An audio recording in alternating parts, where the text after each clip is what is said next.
in some ways, the Russians have not done very well. We started the conversation today where I pointed out that they've only seized about 1% of Ukraine's territory over the last year. That's frankly pathetic in some respects. I mean, lots of people have died. A lot of money has been spent on both sides. That's tragic. But in terms of military objectives, that's not great given the asymmetry between the two in terms of their gross domestic products, their populations, and so on. Hello and welcome to Frontline for Times Radio. I'm Louis Sykes. Today we're joined by James Rogers, co-founder and director of research at the Council on Geostrategy. James, thank you very much for joining me today. Thank you. It's good to be with you. Well, James, Putin has said that the momentum on a negotiated settlement to end the war in Ukraine has been exhausted. Were negotiations ever a realistic prospect, though? I mean, we didn't see Russia ever actually come to the table. More talks about talks. And where does Russia go from here if they have now officially kind of said they're not interested in talking? Yeah, so I think we have to go all the way back to where we started in a way here, and that's to 2021. So I don't think the Russians, and particularly President Putin, have changed in terms of their objectives. I think their objectives are still maximalist. They want to seize control of large tracts of Ukraine, if not the entire country, to remove the Ukrainian government and to take control of the country. I think this was all clearly outlined in the various essays and speeches that both the Russian president and foreign minister made back in 2021. And I don't really think anything has changed substantially until since then. I think insofar as they have been playing along with President Trump and others on negotiations and peace agreements and truces and so on, this is all basically a game to see what they can get from the Americans, from Britain and the Europeans, and of course from the Ukrainians to test the waters, to see if this can be ended fast on Russia's terms more favorably than it otherwise might be. I think now they will probably just dig in. I think that it's just a matter of time, and eventually the Europeans or the Americans will crumble. Support will wane for Ukraine, and they will push forward. You then need to kind of look at that in relation to their military campaign since February 2022, which has had, of course, some success. Russia is now in control of around between 18 and 20% of the country, and they've probably seized around 1% more of Ukraine's territory this year. But those are not, very successful war gains if you consider the discrepancy in terms of the military capability that Russia can pour into this relative to what Ukraine can, even though the Europeans, Britain and the Americans have been providing Ukraine with substantial military assistance since this started, or restarted, I should say, back in February 2022. And Russian officials, Sergei Ryabkov, sought to put all of the blame for the collapse, as they would like to see it, seemingly, of talks on Europe. How would you assess the way Europe has manoeuvred its way around this period of Russia trying to and the US trying to find a negotiated settlement? So I think there have been there's been a number of different angles to this, going all the way back to earlier this year with those extraordinary scenes, which I think we spoke about previously, in the White House between President Zelensky and President Trump, and then the European and particularly, I would say, the British-led European response to that in terms of trying to shore up support for President Zelensky.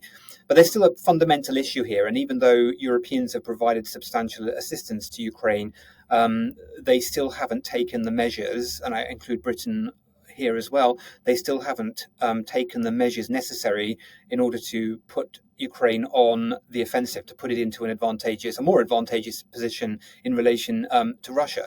And that requires, really quite substantial gearing up of our military industrial base. Various European countries have started. Germany has started. Poland has this well underway. Most of the Eastern and Central European states and the Nordic states, particularly since Finland and Sweden joined NATO, have been trying to rebuild their defence capabilities after years and years and years of neglect.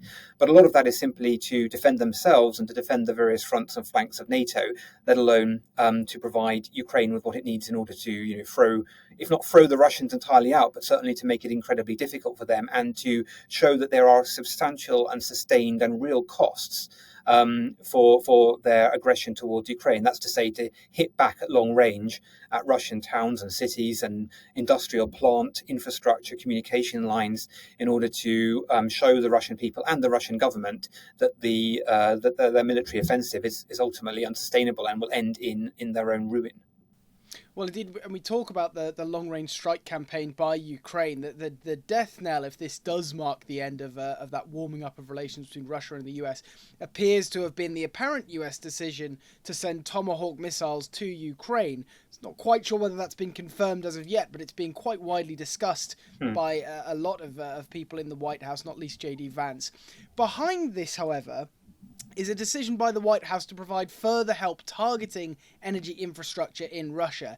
That could be quite a crucial move, couldn't it? And quite a big step from the US as well. Yes. I mean, this is what it's going to take to really, tighten the clamp on the Kremlin and show it that there are going to be substantial, sustained and extensive costs that will be spread out across much of Russia if it continues with its forlorn offensive against Ukraine, and that the Western powers will continue to provide and amplify that support if Russia does not subside and ultimately, back down. The provision of more and longer range weapons to Ukraine would help Ukraine to target energy infrastructure, particularly oil and gas depots and production facilities, communication lines, military and logistical hubs.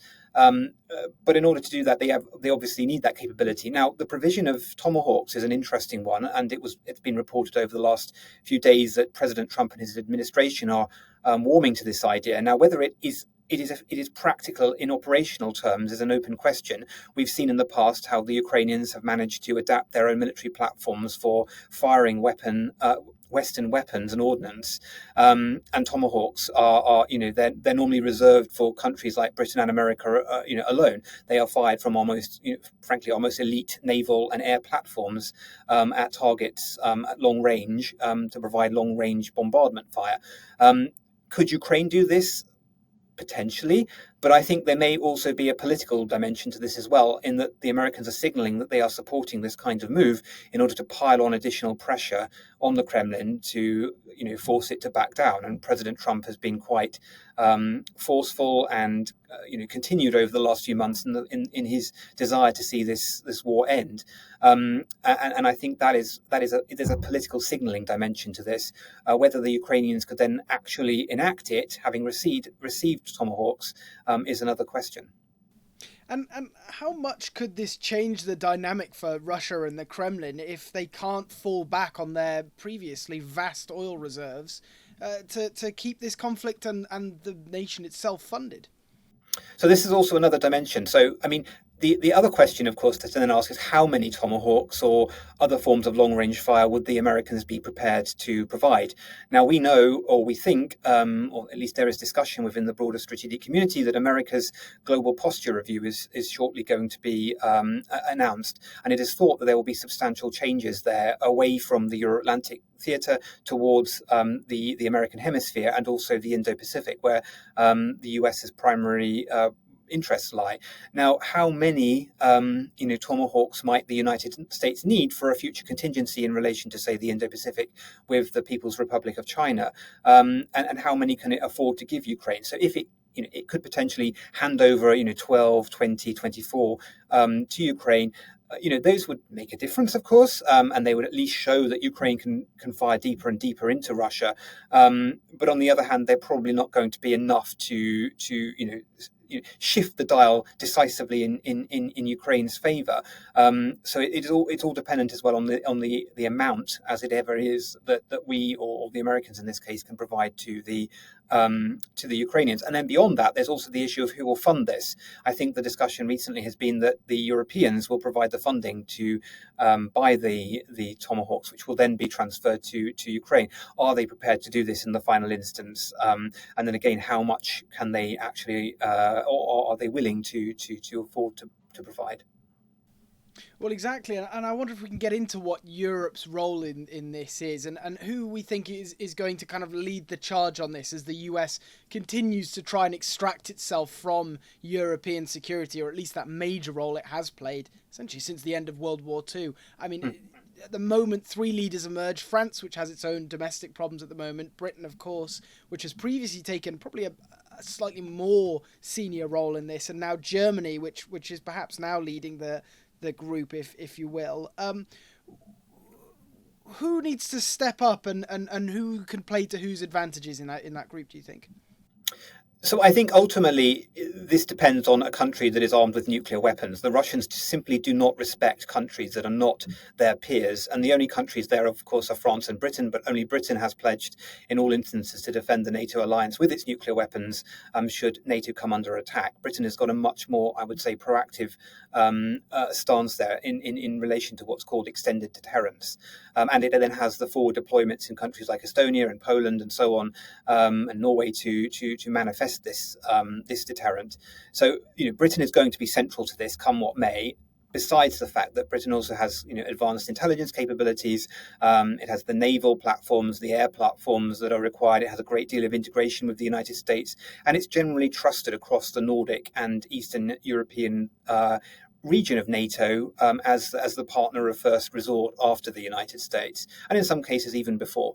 So the UK is obviously going to be central to this. The other country I think that will become increasingly important if the German government, or if the government of Germany, and I'm giving the game away here a bit, is prepared to lean in, and since the change of government, this seems to be forthcoming, is also going to be central. Germany has a lot of money. It has the will, it seems, to invest now in its defence industrial base, and there seems to be a political change of heart and an understanding that Russia will not be how do I put it, re-embraced in the way that it was under the Merkel administration in the past.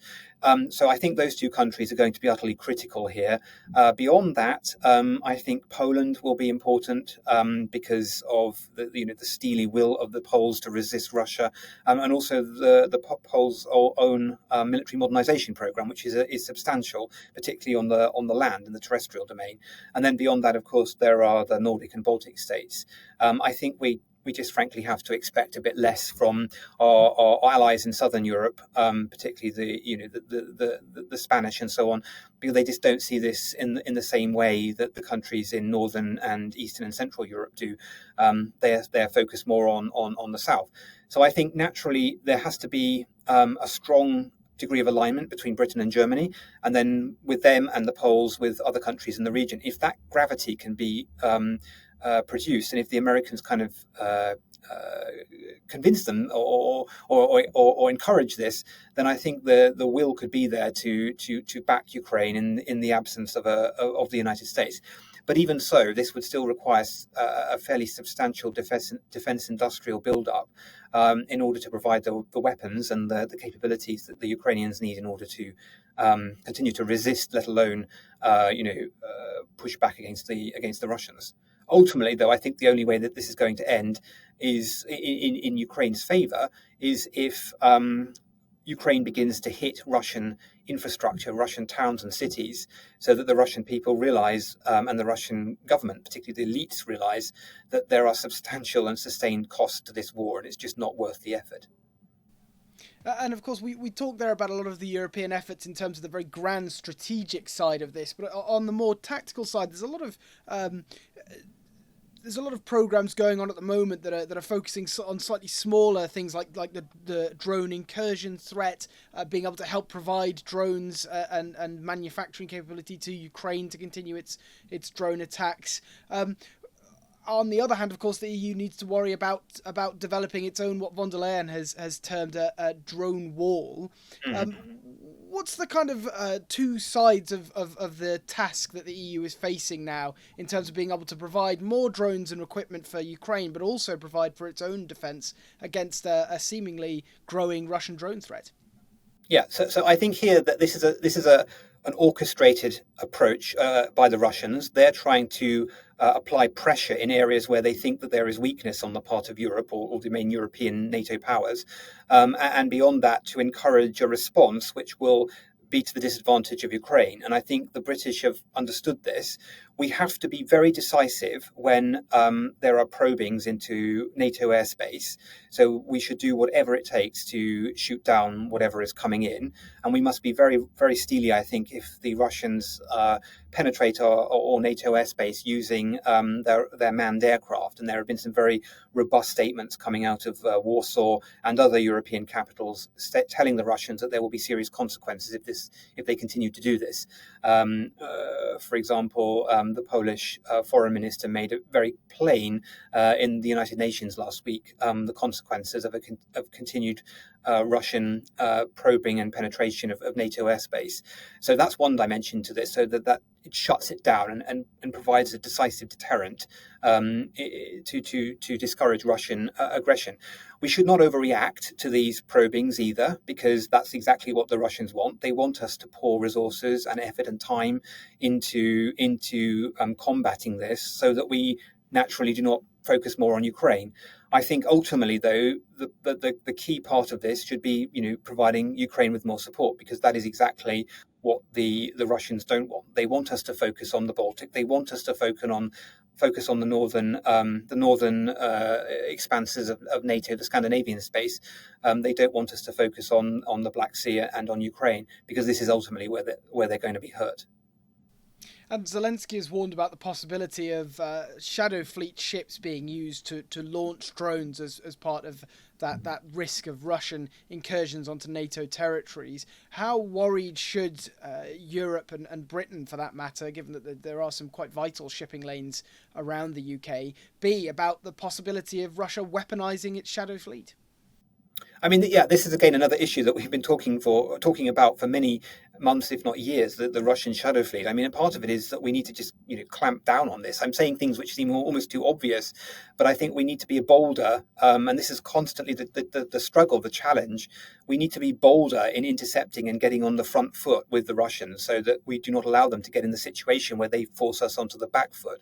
So we need to be more proactive. We need to be less afraid of escalation. The Russians are not going to unleash a bombardment of nuclear weapons on Britain or any European country in the NATO, because they know that we're also nuclear armed, and sometimes these sort of discourses flow in the media and beyond, and I think discourage us and discourage some European leaders from taking bolder and decisive actions, and I think it's about hemming them in and not allowing them to put us in a situation where we're having to respond and react to every one of their provocations. So that's really where we need to invest our political capital and our kind of defensive effort, not waiting for them to pounce. So get ahead of the shadow fleet, start intercepting the ships, and if it necessarily means that we break international law to secure our national interests, I think that's a question that we need to think much more carefully about, and not simply sort of move back to a default setting and say, oh no, it can't be done because of X, Y, or Z.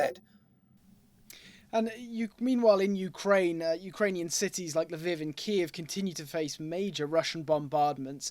There's perhaps some signs now that even the Patriot missile might not be the right tool for the job anymore. There's some quite worrying lessons for NATO nations, and especially Europe, about how quickly the technology and the weapons of war are changing in Ukraine, isn't there?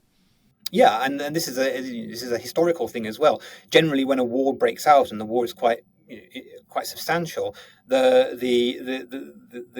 engaged powers will change militarily in terms of theory, doctrine, technology, the application of the technology. And if we're not part of that, or we're not following that very closely and staying ahead of the curve, then we will simply become obsolete while they push forward. So, I mean, we've got, of course, Britain and other European countries. The US have had people monitoring this from afar, and I think in Ukraine and beyond, and countries around. That needs to continue, but we also need to constantly try to get ahead and make sure that the Russians do not get into a situation where they may have technological advantage or some kind of overmatch. So we should be thinking very carefully about this and investing the relevant amount of resources. But this comes back again to an ongoing debate on the amount of money that we're prepared to invest in our defensive capability. And I think the dial is beginning, or the ship is beginning to say, it's beginning to turn. The super tanker is beginning to turn there, but it needs to turn faster and more decisively if we are to stay ahead of the Russians and keep in a situation where we have been since the end of the Cold War, if not even during the Cold War, where we were frankly always ahead of them technologically in most domains. That is where we need to stay. Otherwise, it won't be long until they're bearing down on us and we'll have no response to them. And it was, just to finish, James, it was Vladimir Putin's birthday yesterday. This time last year, he probably had quite a lot of reason to feel quite confident about this conflict. Trump was on course to win the 2024 elections, if only marginally. There were fears the US could split from NATO, Republicans could cancel support from Ukraine, Russia, with sheer manpower alone, could seize a lot more cities in Donetsk and like Pokrovsk. None of those things have quite come to pass yet. Has this been a good or a bad year for Russia's geostrategic objectives? That's a very, very good question, and it's one that's very difficult to answer because, if you take the ledger or the balance sheet, in some ways, the Russians have not done very well. We started the conversation today where I pointed out that they've only seized about 1% of Ukraine's territory over the last year. That's frankly pathetic in some respects. I mean, lots of people have died. A lot of money has been spent on both sides. That's tragic. But in terms of military objectives, that's not great given the asymmetry between the two in terms of their gross domestic products, their populations, and so on. But on the other hand, Russia is still in a position where it has the support of China, it has the support of Iran, it has the support of North Korea. It's been currying favor in the so-called, the middle ground countries or the so-called global South. It has had some, it's had some diplomatic coups with the Indians, with the Chinese, with others.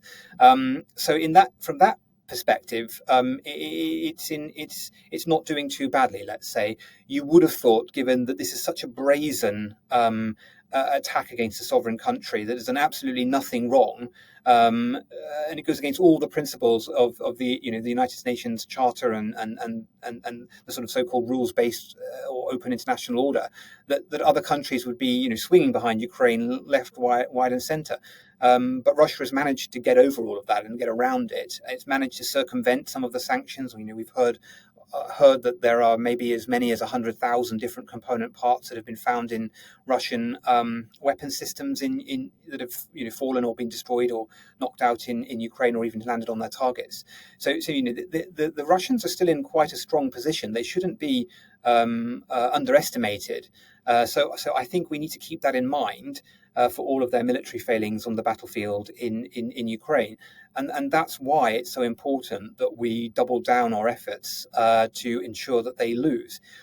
A Russia that is victorious in Ukraine, and victory could take different forms, from an absolute outright victory, whether that's 2 or 4 or 10 years down the line, to a much more marginal victory, it would leave Russia in a much stronger position in Europe, even if it has to absorb the costs of that war. And that would have longer term implications for us in relation to the North Atlantic, to the Baltic, and to the protection of our allies and partners along the eastern front of the alliance and increasingly on its northern and southern flanks. So it is in our interest that we see Russia fail in Ukraine. And we should be pouring all of our time and effort behind that objective. It should be, in a way, for Britain at least, our fundamental national interest above anything that's happening in the Middle East and above anything that's happening elsewhere in the world. And I think it's important that we come to terms with that and adjust ourselves accordingly.